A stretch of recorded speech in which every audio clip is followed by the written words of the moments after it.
The Spanish Inquisition was established to rid Spain of heresy. It was a way for the monarchy to consolidate power and strike fear into the hearts of the people.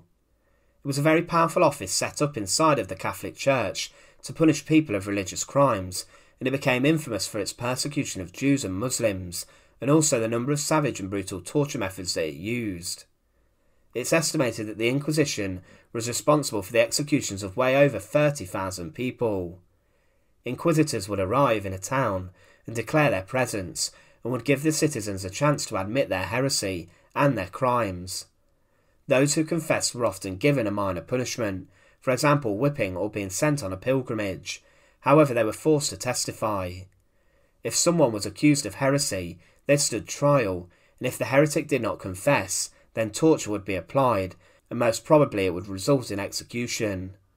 Many people were often victims of false accusations, and the defendants were not allowed to defend themselves in many instances, being simply just executed for their crimes in brutal abuses of power. Today we look at 5 horrific Spanish Inquisition torture methods used, and these were intended to inflict a great deal of suffering onto a heretic, and also convince those who were watching to not cross the Inquisition. Remember as always to support our channel, please make sure to subscribe.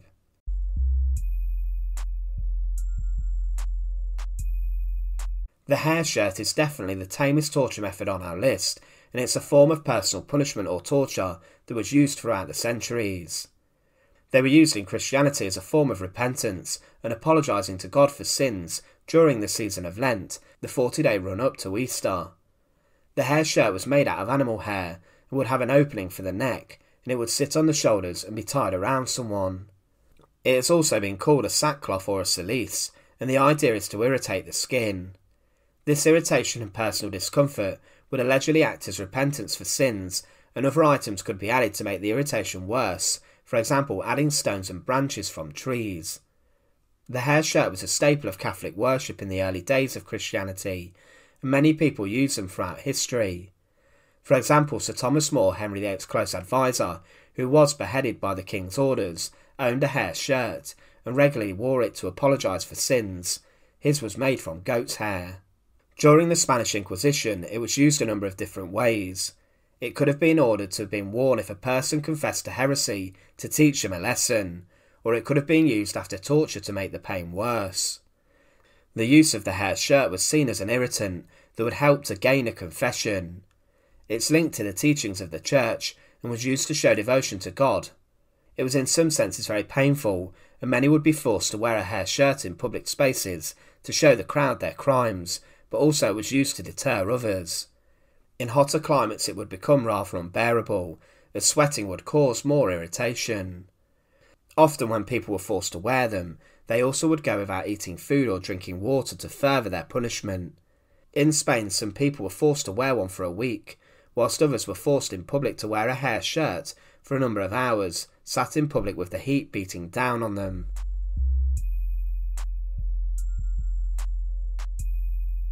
Water torture was also used during the Spanish Inquisition. Nowadays it would be referred to as waterboarding, but during the Inquisition it was known as interrogator majorado del agua.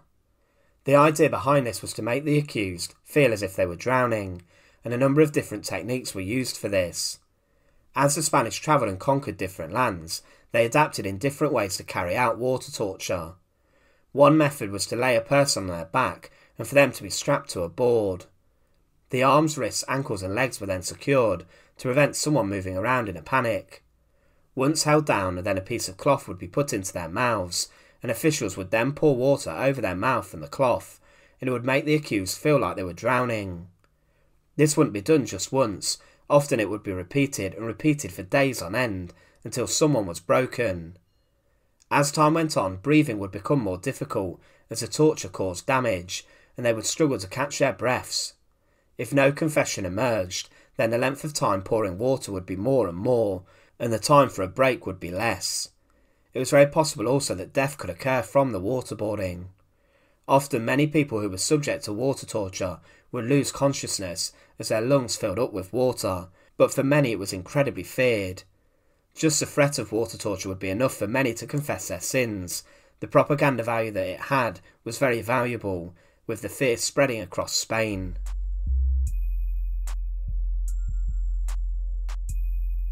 Made famous during the Tudor period and after, when people such as Anne Askew and Guy Fawkes were placed on the rack, it was a brutal device that has gone down in history as one of the most notorious torture methods. The rack was used in the Spanish Inquisition to secure a confession and to torture an individual. They would be tied to a wooden board with their arms and legs secured by a rope, chains or a cuff, and then these would be tied to a revolving crank at each of the end of the rack. With each turn of the rack, the arms and legs would stretch and the body would become rather disjointed. As the rope tightened, joints and ligaments and tendons would snap and pop, and even bones would snap in two. The rack produced screams as well as horrific noises from the pressure exerted on the body. For example, Anne Askew, the only lady racked in recorded history in Britain, was left a mess from her racking. She was accused of heresy and was racked so severely that she could not walk to her execution.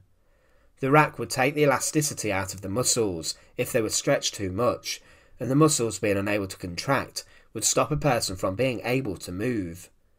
Often alongside using the rack, other methods were deployed by the Spanish to help gain a confession. One example is using a bed of nails. Forcing a prisoner to lie on this could also help move along admissions, and they would also rip fingernails and toenails out. The accused's skin could then also be punctured with nails or sharp objects. Many people throughout history died on the rack as the torture was too much and it inflicted a huge degree of suffering.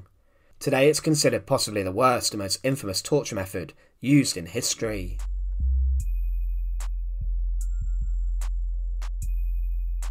Commonly used during the Spanish Inquisition was the Strapado. This involved the accused being suspended in the air for a significant degree of time. The Strapado had 3 different variations.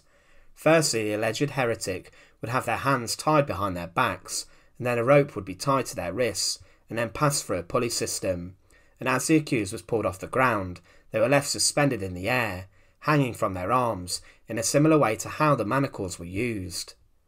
Other variations use weight to cause more resistance and inflict more pain. The shoulders would most probably dislocate and separate during this, and the victim, who would be in severe pain, would be left suspended in the air, struggling, causing more pain. One other variation saw the accused having their wrists tied in front of them, along with their ankles, and then more weight would be added before pulling the victim off the ground. It would cause dislocations very easily and horrific pain, and often the pain would be enough to put anyone off committing heretical crimes. It would often cause physical damage that could in some senses lead to permanent damage, but it was a torture method that wasn't used for days on end. Use of the Strapado was usually rather short, and it would be used for around an hour for the Inquisition.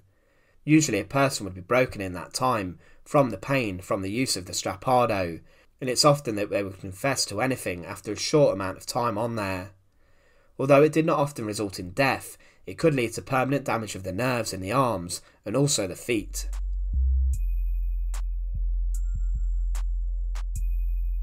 The wheel, or the Catherine or breaking wheel, was a brutal and horrific torture method used in the Spanish Inquisition. Seeing the Catherine wheel for many would have been a spectacle, but for the person on it, it was a death sentence. The wheel was usually used to force an accused to confess their crimes. It was based upon the rack, but was very different in its use. It was intended as an execution method, but was also used for torture. A wheel from a wagon would be fetched, and then the accused would be stretched over the wheel. They would be beaten rather brutally after being tied to the wheel. They would be beaten rather brutally, and after being tied to the wheel, they would be beaten with clubs, and the spokes and gaps in the wheels would allow bones to be broken very easily. If the device was used for torture, then the accused would eventually be taken off with their bones broken before they died. The person could be hit with a number of different instruments aimed to break the bones, and they would be on public display.